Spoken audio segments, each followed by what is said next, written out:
Kejriwal ED સામે હાજર નહીં થાય. અત્યાર સુધીમાં 6 સમન્સ મોકલ્યા. આપે કહ્યું 16 માર્ચે કોર્ટમાં સુનાવણી છે, ત્યાં સુધી ઈડી રાહ જુએ. દિલ્હીના મુખ્યમંત્રી અરવિંદ કેજરીવાલ સોમવારે પણ ઈડી સમક્ષ હાજર નહીં થાય. એજન્સીએ 17 ફેબ્રુઆરીએ છઠ્ઠું સમન્સ મોકલ્યું હતું અને આજે તેમને પૂછપરછ માટે પણ બોલાવ્યા હતા.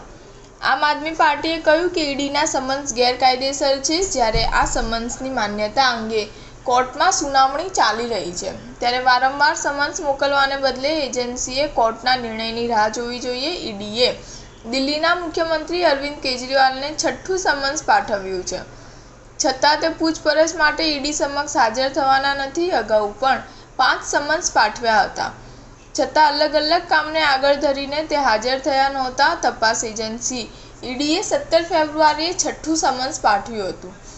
જોકે કોર્ટની કામગીરી દરમિયાન આ સમન્સ જારી કરવામાં આવ્યું હતું. અગાઉ ઈડીએ કેજરીવાલને 2 ફેબ્રુઆરી, 17 જાન્યુઆરી, 3 જાન્યુઆરી, 21 ડિસેમ્બર અને 2 નવેમ્બરે સમન્સ મોકલ્યા હતા. જ્યારે 5 સમન્સ બાદ પણ દિલ્હીના સીએમ પૂછપરછ માટે આવ્યા ન હતા, ત્યારે ઈડીએ રાઉઝ એવન્યુ કોર્ટમાં અરજી કરી હતી. 14 ફેબ્રુઆરીએ કોર્ટે કેજરીવાલને 17 ફેબ્રુઆરીએ કોર્ટમાં હાજર થવા અને સુનાવણીમાં હાજર ન રહેવાનું કારણ જણાવવાનું કહ્યું હતું, પરંતુ મુખ્યમંત્રી વર્ચ્યુઅલ રીતે કોર્ટમાં હાજર થયા હતા. સ્ટાર ન્યૂઝ 7 હંમેશા સચ્ચાઈની સાથે.